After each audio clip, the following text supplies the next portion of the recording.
Hello friends, welcome to my channel and welcome to a new year.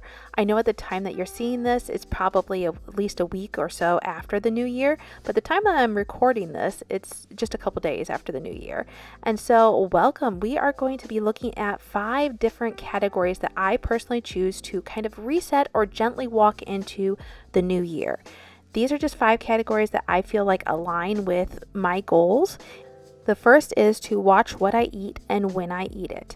I can easily be a big snacker. I can easily overportion. It just kind of is one of those gradual things that you don't realize is a problem until it's out of control. So what I like to do is I just kind of like to rein it in. One, I like to make meals from scratch. I like to know what's in my ingredients, what's going in. And so that's just one of the ways that I feel like I can make a little bit healthier of a choice. And another way I like to do that too is, here's a little trick that I like to do. Rather than the fuller size dinner plates, is I like to use a smaller size dinner plate a lot of times. And it kind of tricks me into thinking that I'm having a fuller plate than what I am. But I feel full enough. I feel content enough. I want to stop eating before I feel stuffed. I want to stop eating when I'm just comfortably starting to feel full. And something else that leads me to remember is next week's video, next Monday, I'm going to have several recipes that are just a little bit healthier alternatives. I have about 4 or 5 recipes, I think, and I think you're really going to enjoy them. And so just keep an eye out for that. But another area I struggle in is the nighttime when I really like to snack. And so what I have done for myself is a lot of times, rather than grabbing a sweet treat or even something salty and savory, I will try to grab a hot tea, an herbal tea, because I can't take the caffeine that late. But it's just a little treat for myself, and it puts a little something in my stomach, and it makes me think, okay, I can wait till morning before I grab something to eat. Next is a routine that is newer to me in 2025, and it is red light therapy. I got this mask, the Magellan mask. I purchased it with my own money and really liked my results. My mom even liked my results and got one herself. And I've just been doing this red light therapy for, I want to say, about 3 or 4 times a week. It kind of varies. I'm pretty regular with it, but not like super precise in when I do it. Moving on to my next category of exercise and stretching. We'll get into the stretching bit here in a minute. But exercise, once again, I'm regular, but I'm not super concise or precise, I should say, into what days of the week I do it. I usually like to try to go to the gym about 3 days a week, but every day I try to get movement in, whether it's at the gym or at home. Sometimes when I'm saying at home, maybe it's doing like yard work during the summertime, or it's taking walks, summer or winter actually. And sometimes it's just little at-home exercises. But like I say, every day I like to get some exercise in. Sundays I will say that I do tend to take some rest time. Moving on to the idea of exercise, folks. Here is where we got a little story time. I got in my head that I want to be able to do the splits again. Because when I was in high school, I was a cheerleader and I could do the splits in both directions. I told myself I wanted to be able to do that into my 60s. And you know what? I fell off that boat in my early 20s. So here I am trying to get back into stretching. I've never been like a super flexible person. I really have to work at it. And when I started to do this, I want to say it was just around Thanksgiving time. I got the idea into my head. I want to be able to do the splits by Christmas. Is it going to be a pretty splits? No.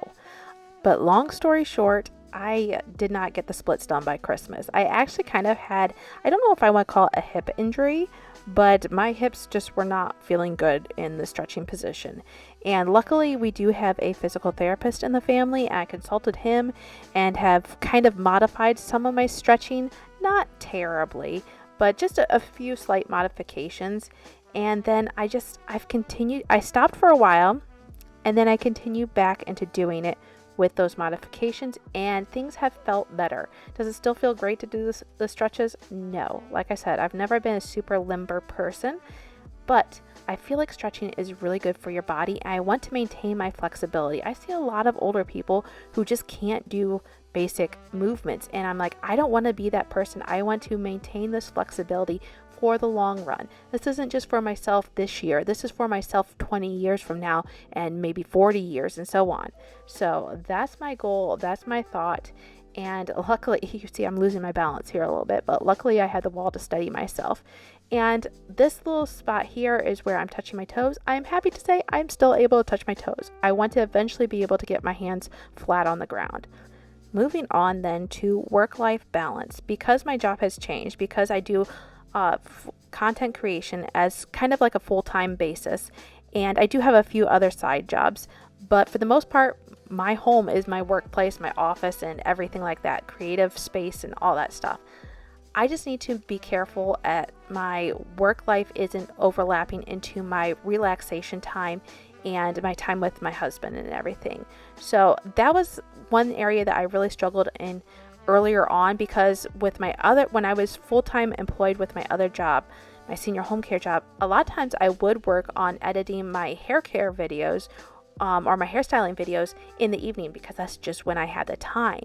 Now that's not the case necessarily. Sometimes there are occasions where I have to work later into the evening when like a deadline's coming up or something like that.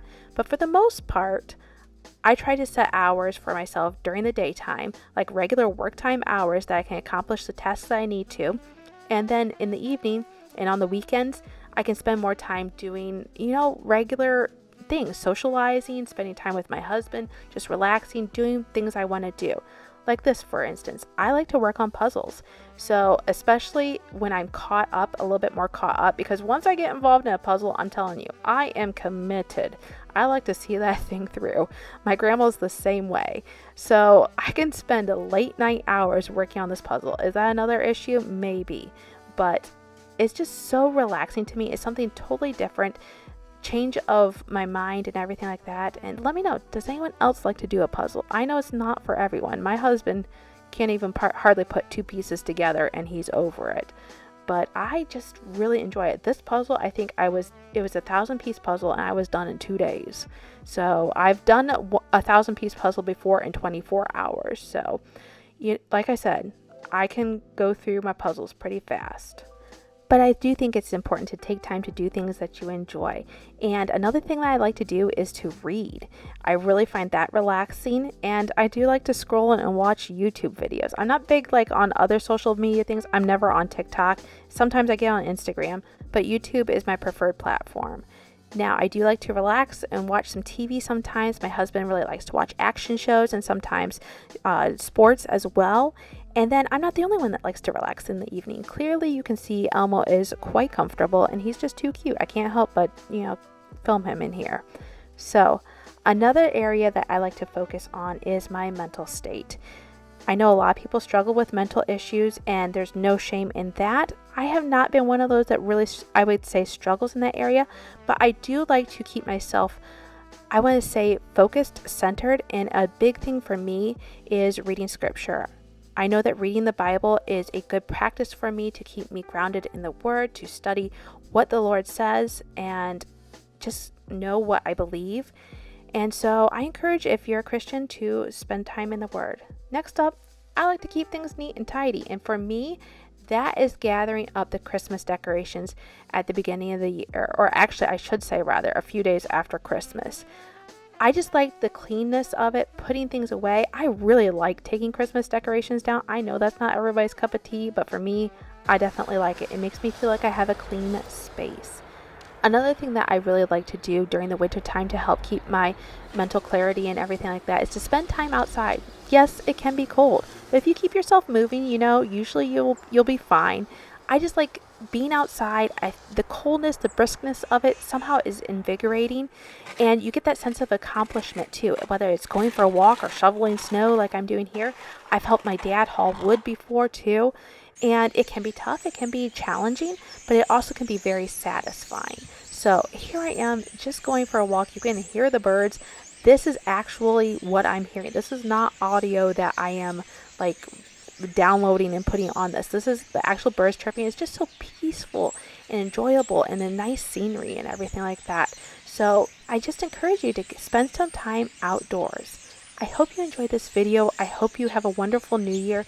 Let me know what you are looking forward to starting in this new year, in this new journey. So until I see you again in the next video, have a great day. Bye.